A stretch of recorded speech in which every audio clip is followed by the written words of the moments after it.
Assalamualaikum warahmatullahi wabarakatuh. Perkenalkan, nama saya Randy Putra Duyan dengan NIM 24109111210022 dari PSKPS Angkatan 2024 dengan dosen pengampu Dr.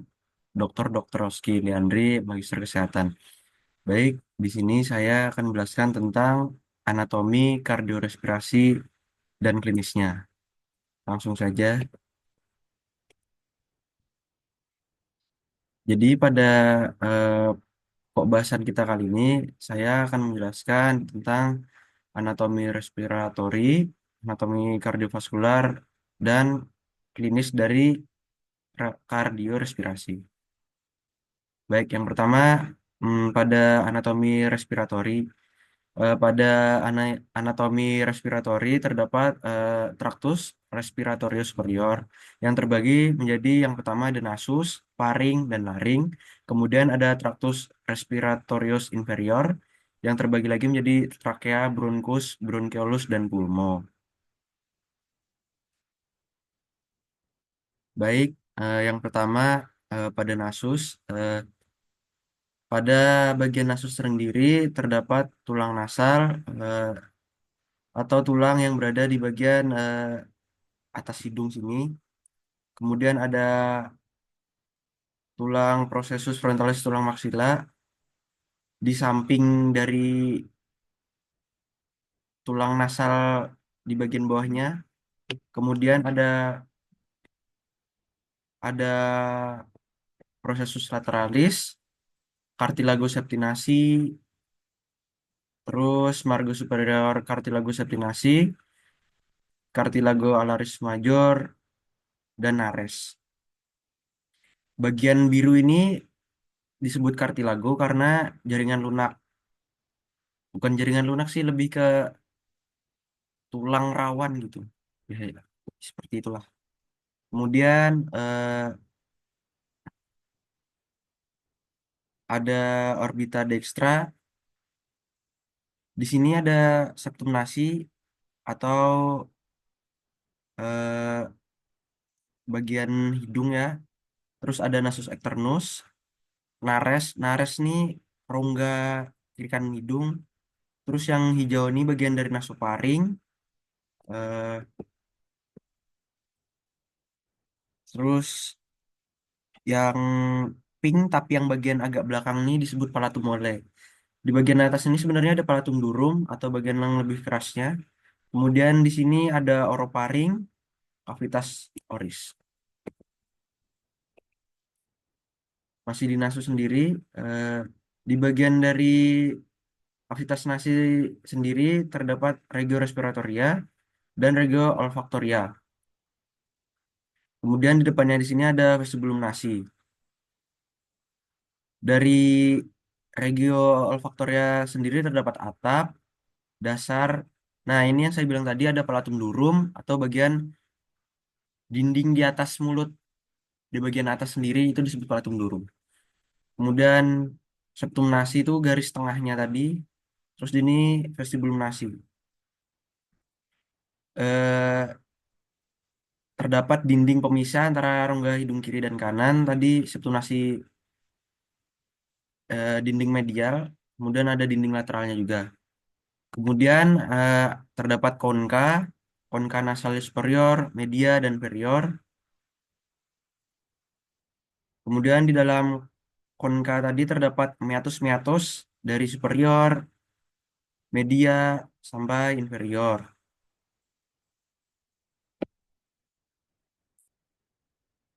Baik, di dalam kavitas nasi sendiri terdapat beberapa arteri, misalnya arteri ethmoidalis anterior, arteri nasi eksterna dari arteria ethmoidalis anterior, terus ada arteri arteri-arteri lainnya seperti arteri nasalis posterior lateralis, cabang dari sphegmopalatina. Kemudian ada ramus alaris arteria dari nasalis lateralis. Ada conca nasalis medius. Nah, conca ini seperti berlapis-lapis ya. Ini yang media, superior, inferior. Terus ada arteria palatina major. Ini letaknya di palatum durum.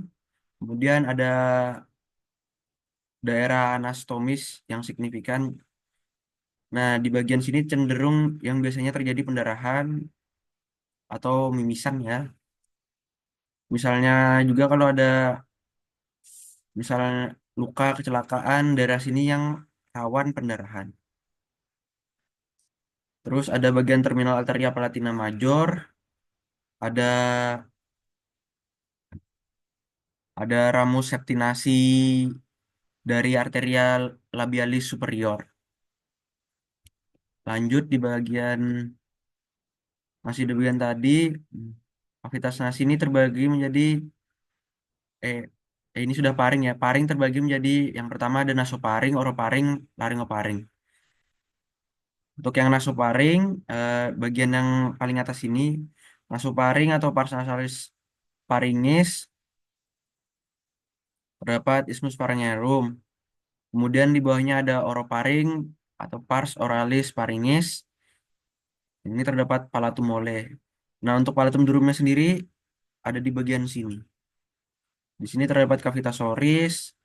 Kemudian yang paling bawah ada laringoparing atau pars laringis pharyngeus. Di sini ada lever vertebral cervical 6. Kok 6 1 ya. Level vertebral cervical 1. Soalnya yang paling awal. Kemudian ada esophagus, ada laring, trakea. Di sini tadi kavitas nasi atau hidungnya. Di sini ada koana tadi.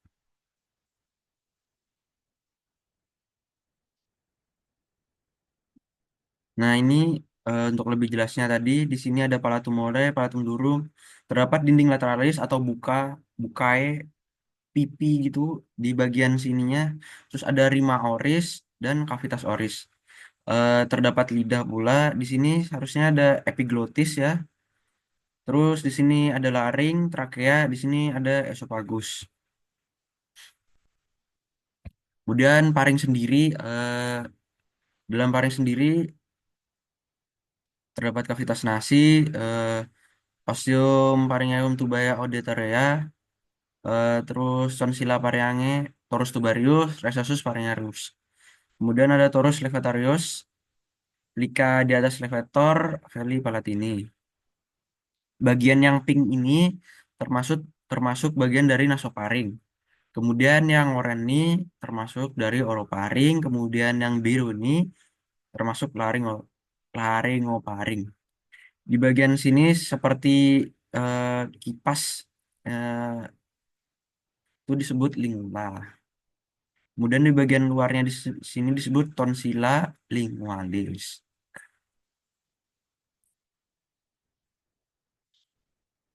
Kemudian masuk agak ke bawah di bagian tenggorokan terdapat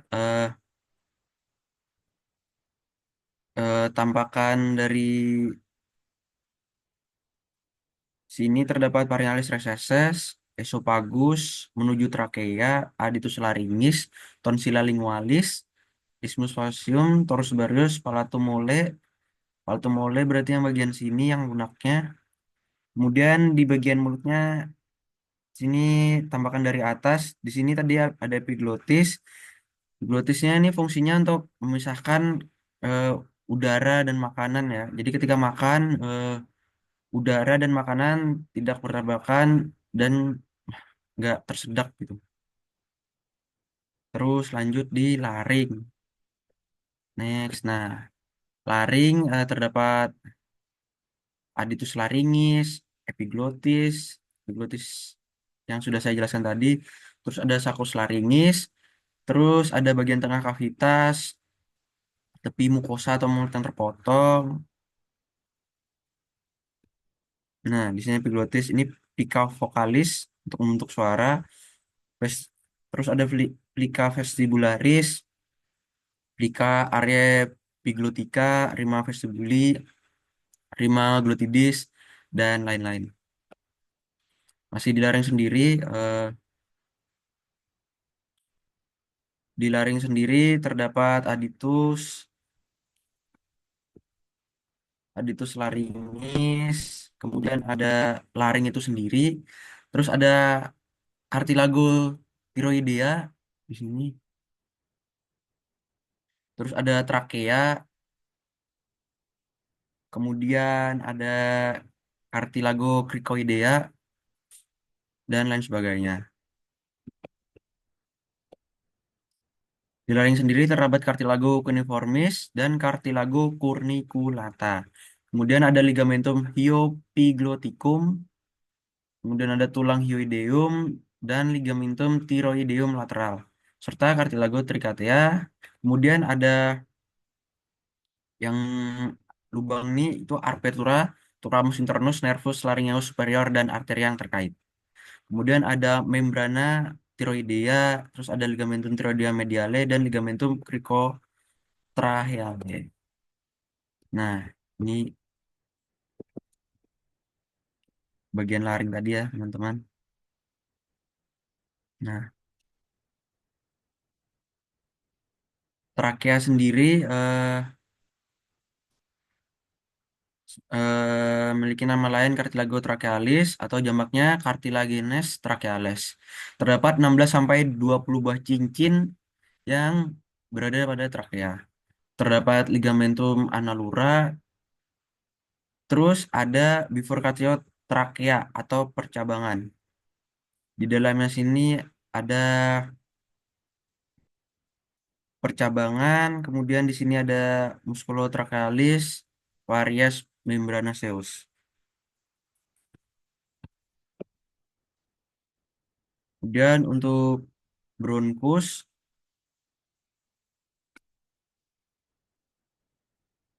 terdapat bronkus principalis, lobaris, segmentalis dan seterusnya.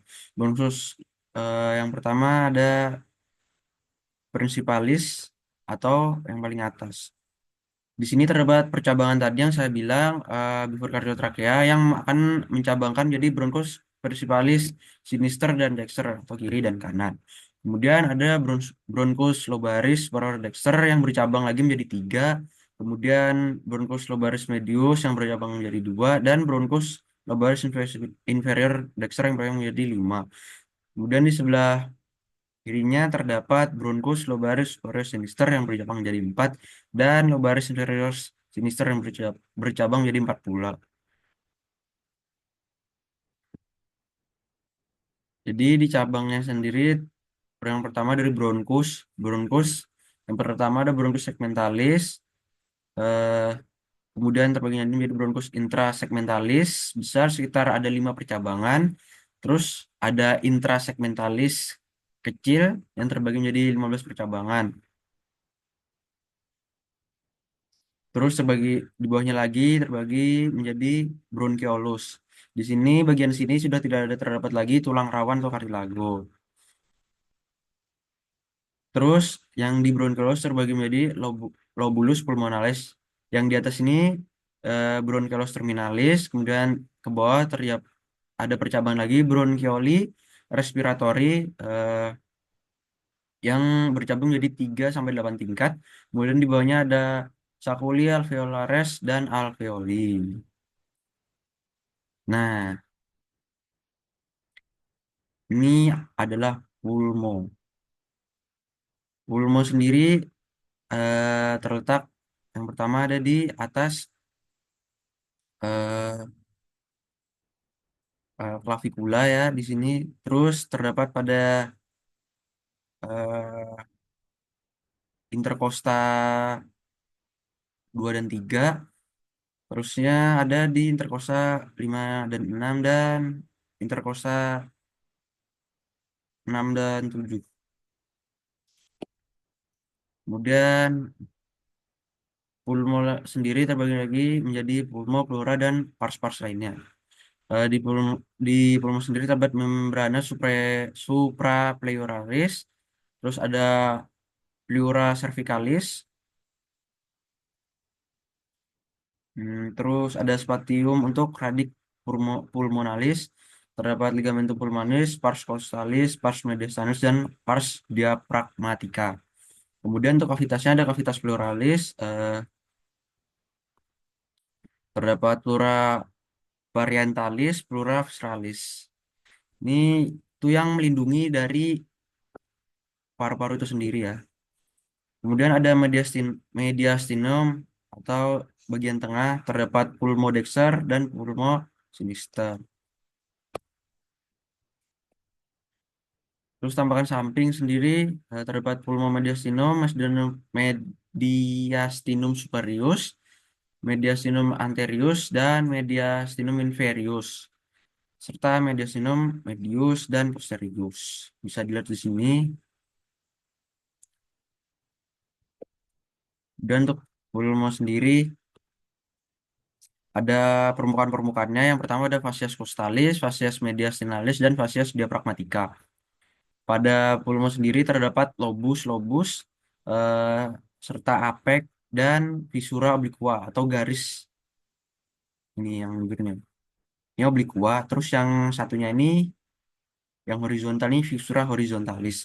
Kemudian ada margo atau tepian, margo posterior, terus ada lobus inferior fascias costalis, terus di bawahnya lagi ada margo inferior dan basis pulmonalis. Terus yang ini kurang lebih aja. Nah, di dalam pulmo sendiri terdapat tadi yang sudah saya jelaskan, ada bronkus, arteri pulmo, vena, dan lain-lain. Kemudian, nah ini sudah masuk kardiovaskular ya. Eh, untuk klinisnya yang ada di respiratory sendiri, yang pertama ada torakosentesis. Torakosentesis adalah eh, prosedur media invasif yang dilakukan dengan menyisipkan jarum ke dalam rongga pleura untuk pengambilan cairan efusif pleura atau udara pneumotoraks. Jadi nanti akan dimasukkan jarum di rongga pleura, tujuannya untuk mengambil cairan yang ada di pleura itu sendiri. Eh, Kemudian tadi ada epistaksis yang sudah dijelaskan atau pendarahan dari hidung sering terjadi ketika ada pecahnya pembuluh darah dari mukosa hidung ya. Terus kita lanjut di anatomi kardiovaskular. Yang pertama ada cor. Cor sendiri ini terbagi menjadi beberapa lapisan. Yang pertama perikardium atau lapisan yang biru ini. Terus ada di cor sendiri ada lapisan-lapisan pelindung atau epikardium. Epikardium sendiri terbagi menjadi beberapa. Ada visceralis dan periantalis tergantung laminanya. Terus eh, yang luar tadi ada perikardium. Terus ada epikardium. Perikardial ini ada cairan di antara perikardium dan epikardium ya. Terus ada miokardium. Terus lapisan paling dalam tuh endokardium. Cor jantung sendiri anatominya ada eh, vena cava superior. Ini ada arcus aorta. Terus ini ada aorta ascendens, truncus pulmonalis, auricula sinistra, dextra. Terus ada atrium dextrum. Terus ada ventriculus dexter. Terus vena cardiaca parva, vena cava inferior.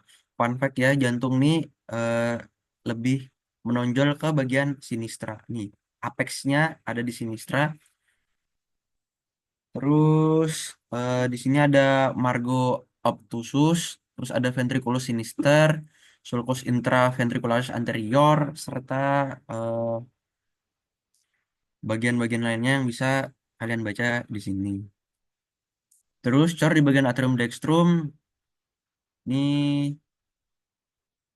di bagian atriumnya sendiri terdapat crista terminalis, musculi pectinasi, kemudian ada fossa ovalis, nih fossa. Ini vena cava bagian bawah, ini vena cava bagian atas, ini ada auricula bagian kanan, terus ada ventriculus kanan, kanan dexter, Terus ada valvula venae cava inferioris. Terus ada ostium sinus coronari, terus valvula sinus coronari.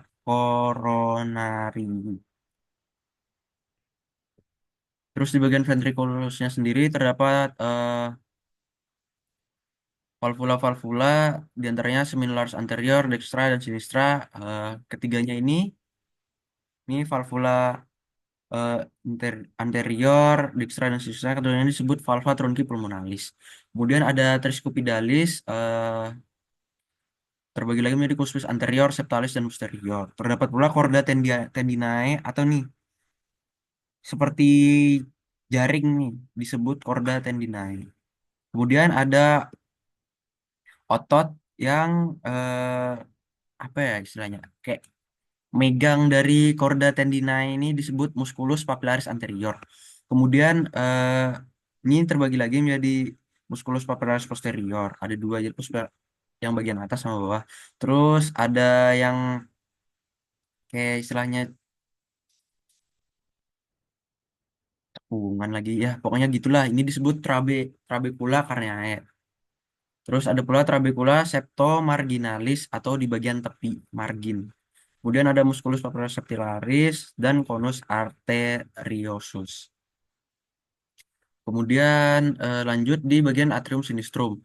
Terdapat arcus aorta, auriculus sinistra, arteri pulmonalis, vena pulmonalis, valvula foraminalis ovalis, dan atrium sinistrum, serta valvula mitralis, valvula atrioventricular sinistra.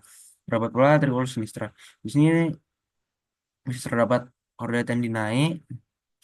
Hmm, lanjut di bagian ventriculus sinister kiri terdapat musculus papularis anterior dan posterior tentunya terdapat pula trabecula carneae yang saya bilang tadi seperti kancuran atau lubang-lubang ini, chorda tendinae, kemudian valvula mitralis cuspis anterior, arteri pulmonalis, vena pulmonalis, atrium sinistrum, dan sinus coronarus. Kemudian, nah ini katup-katupnya ya, atau valvanya. Ini ada anulus, fibrosus, valva trunci pulmonalis, bagian anterior. Ini terus, ini katup bagian anterior, ini katup bagian kiri, yang ini kanan. Kemudian untuk anulus fibrosus valva aorta atau katup aorta, ini terdapat bagian kiri, kanan, dan bagian bawah.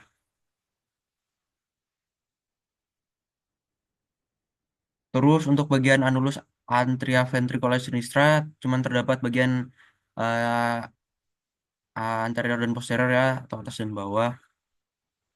Kemudian di eh, bagian anulus anteroventricular dextra, untuk bagian yang mendekati tengah atau middle ini disebut septal. Kemudian bagian sini anterior, di sini posterior. Kemudian di tengah sini ada trigonum fibrosum dextrum.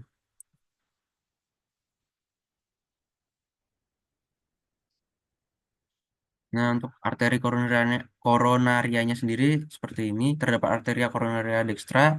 eh, Kemudian terdapat arteria koronaria sinistra. Terbagi lagi, ini ada percabangan-percabangannya. Kemudian ada auriculus sinistra, strom dextrum, ventriculus dexter, dan sebagainya, serta ventriculus sinister. Terus ada sinus coronarius. Pada sinus coronarius sendiri terdapat vena cardiaca magna atau vena terbesar. Kemudian ada vena cardiaca posterior, vena cardiaca parva, vena cardiaca media, dan sinus coronarius itu sendiri ini, yang paling tebal. Dia menjadi kayak induk dari vena-vena dari vena cardiaca, magna posterior, parva, dan media. Kemudian untuk listrikan ya, listrikan ini dimulai dari nodus SA, kemudian menjalar menjadi nodus anteroventricularis, terus ke bundel His, ke intrabundal, dan berakhir di eh, serabut Purkinje. Terjadilah satu siklus kelistrikan.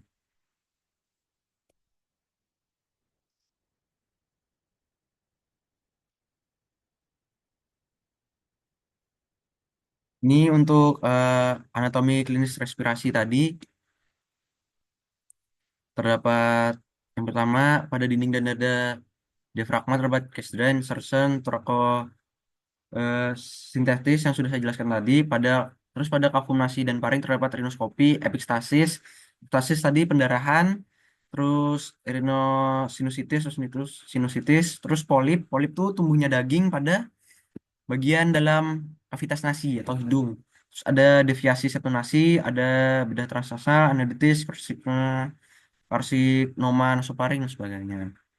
Terus pada klinis laring tadi ada laringoskopi, krikotomi, laringeus, kemudian ada anatomi klinis lainnya seperti di trakea ada radiologi, displasmen, tracheotomi, kemudian pada bronkial terdapat bronkus premaxillus dexter, pada pulmo ada pemeriksaan fisik pulmo dan perkusi. Kemudian berobat pula auskultasi pulmo, kronik obstruktif, pulmodisis atau COPD dan emfisema, asma bronkial dan kanker paru.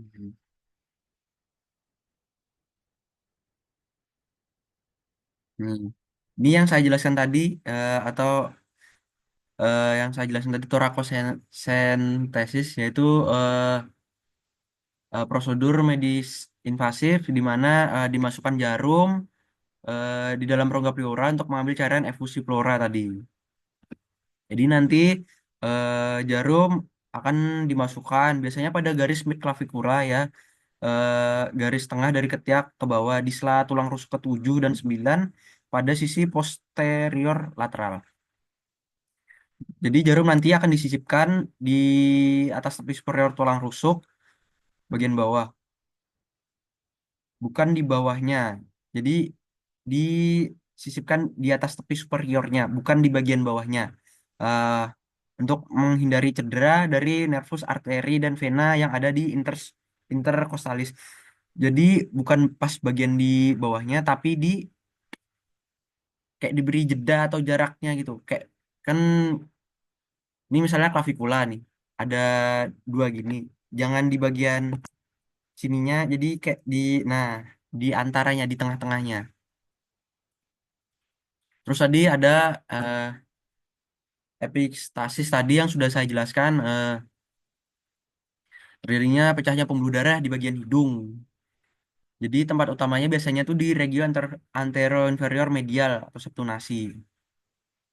Sini, yang di bulat. Nah, jadi pada bagian sini tuh rawan terjadinya pecah pembuluh darah. Biasanya ya kan di sini tadi sudah saya jelasin di sini ada tulang lunak atau tulang rawan kartilago gitu. Jadi eh, potensi terjadinya pecah pembuluh darah lebih besar karena cuma dilindungi oleh tulang rawan. Terus untuk anatomi klinis kardiovaskular tadi ada yang pertama ada perikarditis, yang kedua ada tamponade perikardia, yang ketiga ada hipertrofi jantung, yang keempat ada stenosis, yang kelima ada ritme jantung dan CAD. Untuk perikarditis ini itu peradangan pada perikardium. Ini biasanya sering terjadi oleh infeksi virus ya, misalnya Coxsackie B. Gejala khasnya itu biasanya ada nyeri dada yang memburuk saat berbaring dan membaik saat duduk, condong ke depan. Jadi saat berbaring tuh akan terasa nyeri dada, baik itu nyeri dada ringan, sedang maupun hebat. Biasanya tergantung tingkat keparahan. Terus nyamannya kalau penderita perikarditis ini akan nyaman ketika saat dia duduk. Jadi dia cenderung akan sulit untuk rebahan.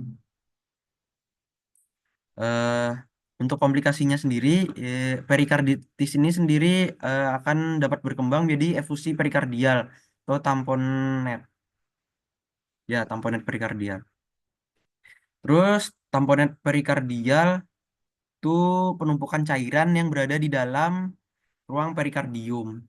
Tadi di perikardium itu kan ada cairan. Nah, di perikardium sendiri kalau terjadi tamponet perikardial tuh terjadi penumpukan cairan yang nantinya akan menekan jantung dan menghambat pengisian diastolik. Biasanya tanda klinisnya tuh eh, disebut trias back. Yang pertama ada hipotensi, yang kedua ada distensi vena jugularis dan bunyi jantung tuh mulai melemah atau sulit terdengar. Biasanya akan dilakukan pemeriksaan penunjang ya. Kalau terjadi tamponan perikardial, biasanya akan di EKG. Kemudian di EKG-nya nanti akan terlihat terjadinya low voltage atau gimana jelasinnya? Kayak ada tegangan rendah di bagian kan fasenya tuh ada PQRST. Nah, di bagian QRS-nya ini rendah. Terus di bagian ventrikelnya terdapat penekanan, biasanya ventrikel kanan. Selanjutnya ini ada stenosis stenosis katup jantung. Oh, hipertrofi tadi ya, kelewatan hipertrofi jantung tadi tuh penebalan otot jantung akibat kerja yang berlebih. Penyebabnya biasanya akibat hipertensi kronis atau stenosis aorta, kardiomiopati hipertrofik dan lainnya. Dampaknya ya ke jantung itu sendiri yaitu penurunan relaksasi pada ventrikelnya, gangguan pengisian dan paling parah gagal jantung di kemudian hari. Terus ada stenosis tadi. Stenosis sendiri contohnya stenosis aorta yaitu penyempitan di bagian katup yang menghambat aliran darah masuk ke ruang jantung. Katup sendiri kan memang normalnya tuh bisa bisa menyempit, bisa melebar. Cuman ketika stenosis ini terjadi penyempitan yang nggak normal kayak nyempit, cuman nggak bisa ngelebar lagi gitu. Jadi aliran darah dari ruang jantung tuh terhambat. Gejala khasnya tuh kalau pada stenosis aorta tuh ada sinkop, angina, dan gagal jantung. Terus kalau tanda fisiknya biasanya terdengar suara murmur. Jadi kan kalau jantung sendiri ada suara satu S1, S2, S3, S4, terus ada suara-suara kelainannya. Nah, kalau terjadi aortic stenosis ini akan terjadi murmur sistol di bagian aorta. Kemudian ada aritma jantung. Aritma jantung sendiri gangguan irama jantung biasa berupa jantung iramanya terlalu cepat, terlalu lambat, atau irregular gitu. Jadi eh, gejala-gejalanya biasanya tuh selain iramanya yang nggak beraturan tuh mudah pusing, eh, tiba-tiba pingsan, sesak napas, dan paling parah biasanya bisa henti jantung. Eh, untuk diagnosisnya adalah harus pakai EKG. Terus yang terakhir tadi ada penyakit arteri koroner atau CAD, Coronary Artery Disease. Eh, ini penyakitnya yaitu penyempitan pembuluh darah koroner oleh plak aterosklorosis. Jadi mana ya? Oh, nggak ada gambarnya. Jadi itu nanti di pembuluh darah tuh kayak ada plak-plak gitu. Jadi plak-plak itu nanti akan menghambat pembuluh darah lewat. Jadi ibarat pipa, pipa yang udah lama dipakai buat lewat air. Pasti kan ada plak-plaknya, ada kotoran-kotorannya. Nah, kotoran-kotoran itu nantinya akan menghambat jalur si air tersebut. Konsekuensinya kalau terjadi CAD atau eh, coronary artery disease ini penurunan suplai oksigen ke miokard eh, yang menyebabkan infark miokard atau serangan jantung. Kemudian CAD ini penyebabnya bisa bermacam-macam dari merokok, hipertensi, terus riwayat keluarga, diabetes dan lainnya. Oke, mungkin itu saja dari saya. Eh, Salah bila mohon maaf atau ada kurangnya mohon dimaklumi. Wabillahi taufiq walhidayah. Assalamualaikum warahmatullahi wabarakatuh.